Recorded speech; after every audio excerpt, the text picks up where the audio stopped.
বর্তমানে ফেসবুকে ad campaign run করার পর অ্যাড সেট গুলো থেকে যখন ভালো রেজাল্ট আসতে থাকে তার কিছুদিন পরেই দেখা যায় লার্নিং লিমিটেড এই ওয়ার্নিংটি চলে আসে। আর এই ওয়ার্নিংটি যখন অ্যাড সেট গুলোতে চলে আসে তখন সেই অ্যাড সেট গুলো খারাপ পারফর্ম করে, অর্থাৎ কস্টিং বেড়ে যায়, সেলস সেভাবে জেনারেট করতে পারে না। কখনো কি ভেবে দেখেছেন কেন লার্নিং লিমিটেড এই ওয়ার্নিংটি অ্যাড সেট গুলোতে চলে আসে এবং এর থেকে সমাধানের উপায় কি? হ্যাঁ, ঠিকই ধরেছেন। আজকের ভিডিওতে আমরা এর কারণ খোঁজার চেষ্টা করব এবং সমাধানের বিষয়গুলো নিয়ে আলোচনা করব। তো আশা করছি সম্পূর্ণ ভিডিও জুড়ে আমার সঙ্গেই থাকবেন। আসুন কথা না বাড়িয়ে আমরা ডিরেক্টলি অন স্ক্রিনে চলে যাই। অন স্ক্রিনে আমরা শুরুতে যে বিষয়টি দেখব সেটা হচ্ছে কেন এই প্রবলেমটি আসলে তৈরি হয় বা ফ্রিকোয়েন্টলি কেন আমরা ফেস করি এই লার্নিং লিমিটেড প্রবলেমটি। মেটা কি বলছে আমরা একটু দেখব। সো প্রথমে যে বিষয়টি রয়েছে সেটি হচ্ছে if your ad set isn't getting enough optimization events to exit the learning phase, অর্থাৎ আপনার অ্যাড সেট যদি পর্যাপ্ত পরিমাণে অপটিমাইজেশন ইভেন্টস না পায় কি করার জন্য? লার্নিং ফেজ শেষ করার জন্য। আমরা জানি যে ওয়েবসাইটের ক্ষেত্রে লার্নিং ফেজ শেষ হতে 50টা কনভার্সন অ্যাটলিস্ট আসতে হয়। 50টা কনভার্সন যখন আসে তখন লার্নিং ফেজ শেষ হয়। তো এই 50টা কনভার্সন না আসা পর্যন্ত, অর্থাৎ লার্নিং ফেজ শেষ হওয়ার আগ পর্যন্ত যদি পর্যাপ্ত পরিমাণে অপটিমাইজেশন ইভেন্টস না আসে তাহলে লার্নিং লিমিটেড এই ওয়ার্নিংটি আসতে পারে। এখন কথা হচ্ছে যে কিভাবে বুঝবেন যে আপনার পর্যাপ্ত পরিমাণ অপটিমাইজেশন ইভেন্টস আসছে কিনা। সেটা অবশ্য দ্বিতীয় পয়েন্টে বলা আছে যে an ad set becomes learning limited when it is unlikely to receive about 50 optimization events in the last week after your last significant edit. অর্থাৎ এখানে বলছে যে লাস্ট 7 দিনের মধ্যে, অর্থাৎ আপনার অ্যাডটি রান করার পর লাস্ট 7 দিনের মধ্যে যদি 50টা অপটিমাইজেশন ইভেন্ট অ্যাটলিস্ট না আসে তাহলে লার্নিং লিমিটেড পাওয়ার সম্ভাবনা বেড়ে যায়। এবং আপনি যদি একটি অ্যাড রান করার পরে অ্যাড সেটকে আবার এডিট করেন তাহলে এডিটের সময় থেকে আবারও 7 দিন ধরতে হবে, অর্থাৎ এডিটের পর থেকে 7 দিনের মধ্যে যদি 50টা অপটিমাইজেশন ইভেন্টস না আসে তাহলে কিন্তু লার্নিং লিমিট আসতে পারে। এখানে তৃতীয় যে পয়েন্টটি রয়েছে সেখানে বলছে যে maximum of 17 purchases through your website and 5 through Meta after 7 days, অর্থাৎ ওয়েবসাইটের মাধ্যমে অ্যাটলিস্ট 17টা পারচেস এবং মেটার মাধ্যমে অ্যাটলিস্ট 5টা পারচেস হতে হবে 7 দিনের মধ্যে। অর্থাৎ আপনি যখন থেকে অ্যাডসেটটি রান করলেন বা ক্যাম্পেইনটি রান হলো, এখন ক্যাম্পেইনের মধ্যে যদি অনেকগুলো অ্যাডসেট থাকে সেক্ষেত্রে প্রত্যেকটা অ্যাডসেটের হিসাব কিন্তু ডিফারেন্ট। অর্থাৎ অ্যাডসেট যদি আপনি আলাদা করে এডিট করেন এবং এডিটের সময় থেকে তখন আপনি ধরবেন যে পরবর্তী 7 দিন, এই পরবর্তী 7 দিনের মধ্যে যদি ওয়েবসাইটের মাধ্যমে 17টা পারচেস চলে আসে এবং ম্যাটার মাধ্যমে অ্যাটলিস্ট 5টা পারচেস জেনারেট হয় তাহলে কিন্তু আপনার লার্নিং লিমিটেড না আসার সম্ভাবনা বেশি। বাট এর কম আসলে অবশ্যই লার্নিং লিমিটেড আসার সম্ভাবনা বেড়ে যায় বা আমরা লার্নিং লিমিটেড এই ওয়ার্নিংটি দেখতে পাই। লার্নিং লিমিটেড এই ওয়ার্নিংটি আসার পেছনে আরো বেশ কিছু কারণ রয়েছে। তার মধ্যে উল্লেখযোগ্য একটি কারণ হচ্ছে স্মল অডিয়েন্স সাইজ। আপনার অডিয়েন্স সাইজ যখন স্মল হয় তখন কিন্তু লার্নিং লিমিটেড আসতে পারে, কারণ ওই যে আমরা প্রথমে দেখেছি যে অপটিমাইজেশন ইভেন্টস যদি 1 সপ্তাহের মধ্যে 50টা না আসে বা পারচেস যদি 1 সপ্তাহের মধ্যে অ্যাটলিস্ট 17টা ওয়েবসাইট পারচেস এবং মেটা পারচেস 5টা না হয় তাহলে কিন্তু লার্নিং লিমিটেড চলে আসতে পারে। সো আপনার অডিয়েন্স সাইজ যখন ছোট তখন কিন্তু এই যে রিকোয়ারমেন্ট সেটা ফুলফিল হয় না, যার ফলে লার্নিং লিমিটেড চলে আসে। এরপরে রয়েছে লো বাজেট। লো বাজেটের ক্ষেত্রেও একই। লো বাজেট হলে কি আমরা কম মানুষের কাছে পৌঁছাতে পারি ওই বাজেটের দ্বারা, এবং তখনও আমাদের অপটিমাইজেশন ইভেন্টস গুলো ফুলফিল হয় না বা পারচেসের যে আমাদের লিমিটেশনস রয়েছে বা মেটা থেকে যে রিকোয়ারমেন্টস রয়েছে সেটা ফুলফিল হয় না বিধায় লার্নিং লিমিটেড অ্যাডসেট গুলোতে চলে আসতে পারে। দেন রয়েছে লো বিড অর কস্ট কন্ট্রোল, অর্থাৎ আপনার বিডিং যদি কম হয়, অর্থাৎ আপনি যখন কস্ট কন্ট্রোল দিচ্ছেন বা বিড করছেন সেক্ষেত্রেও কিন্তু অপটিমাইজেশন ইভেন্টস গুলো কম আসার সম্ভাবনা বেশি এবং রিকোয়ারমেন্ট যেটা রয়েছে সেটা কিন্তু ফুলফিল হওয়ার সম্ভাবনা কমে যায়, যার ফলে লার্নিং লিমিটেড চলে আসতে পারে। দেন রয়েছে কি হাই অকশন ওভারল্যাপ। এটা খুবই ইম্পর্টেন্ট। অকশন জিনিসটা কি আমরা সবাই জানি যে ফেসবুকে যারা বিশেষ করে অ্যাড চালায় তারা সবাই জানি যে ফেসবুকে মূলত অকশনের ভিত্তিতে বিডিংটা করে থাকে। তো অকশন বিষয়টা কি?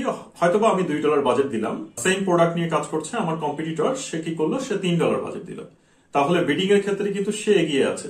যদিও ফেসবুক শুধুমাত্র বাজেট দিয়েই কিন্তু অকশনটা করে না, সাথে সাথে ফেসবুকের অ্যাডের যে কোয়ালিটি সেই কোয়ালিটিটাকে সে জাজ করে, দেন একটা স্কোর জেনারেট হয় এবং এই স্কোর থেকেই কিন্তু সে মূলত অ্যাড গুলো প্লেস করে তার বিভিন্ন প্লেসমেন্টসে। অকশনের ক্ষেত্রে হাই অকশন ওভারল্যাপ বিষয়টা কি তাহলে, যখন আপনি অনেকগুলো অ্যাড সেট করছেন এবং সিমিলার কোয়ালিটির অডিয়েন্স রাখছেন প্রত্যেকটা অ্যাড সেটের ক্ষেত্রে, তখন কি হচ্ছে আপনার যে বাজেট, সেই প্রত্যেকটা বাজেট কিন্তু অর্থাৎ আপনি আপনাকে ওভারল্যাপ করছেন আপনার বাজেটের ক্ষেত্রে। এভাবে ওভারল্যাপ হতে হতে যখন এটি হাই ওভারল্যাপ করে তখন কিন্তু লার্নিং লিমিটেড চলে আসে, অর্থাৎ আপনি পর্যাপ্ত রেজাল্ট পাচ্ছেন না। আর একটু ক্লিয়ার করে যদি বলি সেক্ষেত্রে হয়তো বা আপনার বাজেট ধরে নিলাম একটা ক্যাম্পেইনের জন্য $100, আপনি অ্যাড সেট করেছেন, প্রত্যেকটা ক্যাম্পেইনে 20টা করে অ্যাড সেট করেছেন, তাহলে প্রত্যেকটা অ্যাড সেটে আপনার কত করে বাজেট হচ্ছে? $5 করে। 20টা অডিয়েন্স হয়েছে আপনার, অর্থাৎ 20টা অ্যাড সেট যেহেতু 20টা অডিয়েন্স বা 20টা ডিটেল টার্গেটিং এর সেগমেন্ট আপনি সাজিয়েছেন। তো এই সেগমেন্ট গুলো যখন একে অন্যের সাথে বিডিং করতে থাকে তখন কি হয়, তাদের ওভারল্যাপিংটা হয়। সো এক্ষেত্রে কিন্তু এই যে অকশনের ওভারল্যাপিংটা হচ্ছে, এবং যখন এই অ্যাডসেটের পরিমাণ বেড়ে যায় বা আপনি যখন অনেকগুলো অ্যাডসেট দিয়ে এই ধরনের কাজগুলো করতে থাকেন তখন হাই অকশন ওভারল্যাপ জিনিসটা ঘটে। তো এক্ষেত্রেও কিন্তু লার্নিং লিমিট চলে আসার সম্ভাবনা বেশি আপনার ওই পার্টিকুলার অ্যাডসেটস গুলাতে।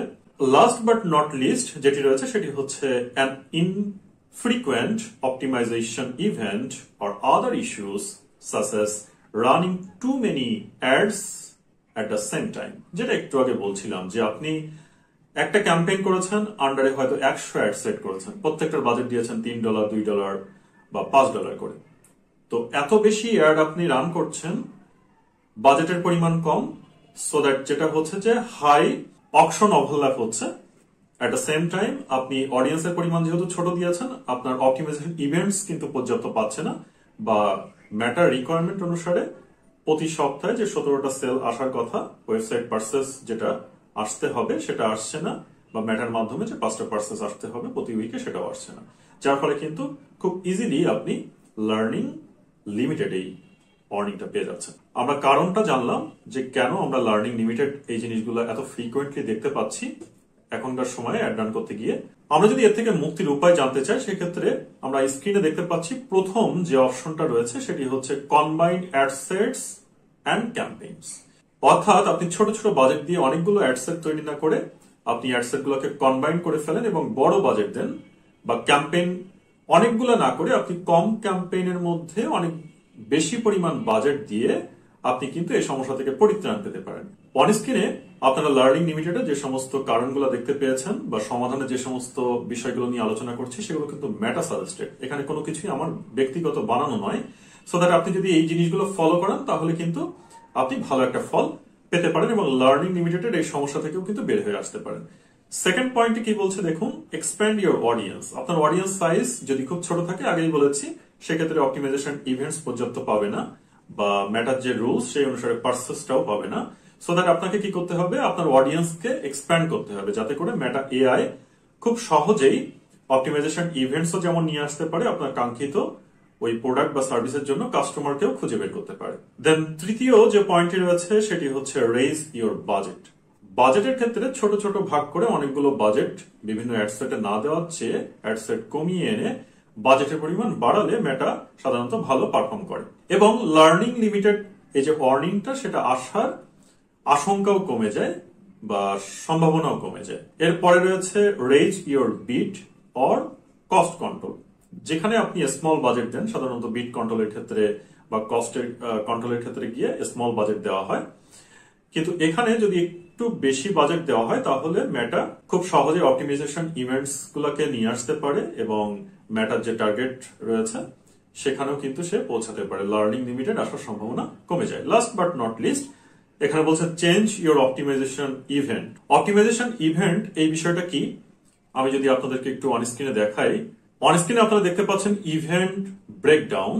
তো আমরা শুধুমাত্র পার্সেস ইভেন্ট দেখতে পাচ্ছি এবং এখান থেকে আমরা দেখতে পারবো যে কি পরিমাণ অপটিমাইজেশন ইভেন্টস আমাদের এসেছে। সো আপনি চাইলে কিন্তু এখানে কাস্টম ডেট সিলেক্ট করে দিতে পারেন।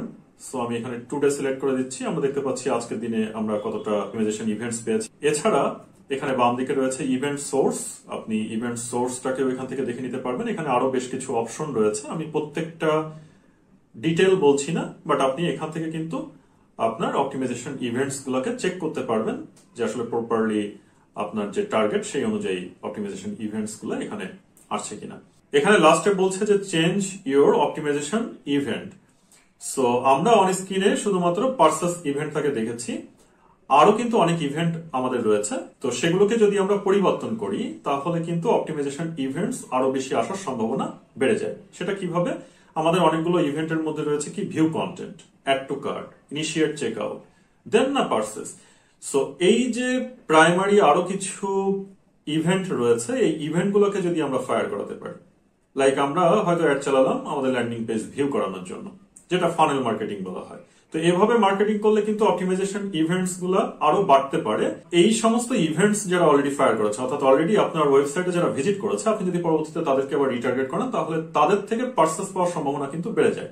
কারণ নতুন একজন মানুষের কাছে অ্যাড দেখালে আপনার ব্র্যান্ড যে জানে না বা আপনার সার্ভিস সম্পর্কে যে এখনো পর্যন্ত নাম শোনেনি, তার কাছে একটা প্রোডাক্ট সেল করার চেয়ে যে মানুষটা অলরেডি আপনার ওয়েবসাইটে এসেছে তার কাছে কিন্তু সেলস করার অপরচুনিটি অনেক বেশি থাকে, বা সেও দ্রুত কনভার্ট হয়। আর এভাবেই আপনি কিন্তু বিভিন্ন রকম অপটিমাইজেশন ইভেন্টস কে চেঞ্জ করার মাধ্যমে অপটিমাইজেশন ইভেন্টস এর পরিমাণকে বাড়িয়ে ফেলতে পারেন, এবং ম্যাটার যে রিকোয়ারমেন্ট আছে সেটাকে ফুলফিল করলেই আপনি লার্নিং লিমিটেড এই অর্নিং এর হাত থেকেও বাঁচতে পারেন। তো তাতে করে আপনার সেলসও অক্ষুণ্ণ থাকবে, এবং লার্নিং লিমিটেড আসার পরে কস্টিংটা বেড়ে যায়, সেই বিষয়টাও কিন্তু আপনার বাড়বে না, অর্থাৎ আপনি খুব স্মুথলি অ্যাড রান করতে পারবেন। তো আশা করছি আজকের এই সাজেশন গুলো বা আজকের এই ভিডিওটি আলটিমেটলি আপনাদের জন্য অনেক হেল্পফুল হবে, এবং আপনারা খুব সহজে লার্নিং লিমিটেড এই প্রবলেমস থেকে বের হয়ে আসতে পারবেন। যদি ভিডিওটি আপনাদের ভালো লেগে থাকে অবশ্যই এই ভিডিওটি একটি লাইক করবেন, বন্ধুদের মাঝে ভিডিওটি শেয়ার করে দিবেন। দেখা হবে পরবর্তীতে অন্য কোনো নতুন ভিডিওর সাথে। তত সময় ভালো থাকুন, সুস্থ থাকুন। আরেকটি বিষয় বলে রাখি, রিসেন্টলি আমার একটি ইবুক পাবলিশ হয়েছে যেটির নাম হলো Facebook ad scaling secrets. Ad scaling সংক্রান্ত অনেক খুঁটিনাটি বিষয় এই ইবুকে আলোচনা করার ট্রাই করেছি। আপনি চাইলে আপনার সংগ্রহে এই ইবুকটিকে রাখতে পারেন। সো ভিডিও ডেসক্রিপশনে এবং কমেন্টসে বইটির লিঙ্ক দেওয়া থাকবে, আপনারা চাইলে ইজিলি এটিকে কালেক্ট করতে পারবেন। দেখা হবে পরবর্তীতে অন্য কোনো নতুন ভিডিওর সাথে। তত সময় ভালো থাকুন, সুস্থ থাকুন। Thank you very much.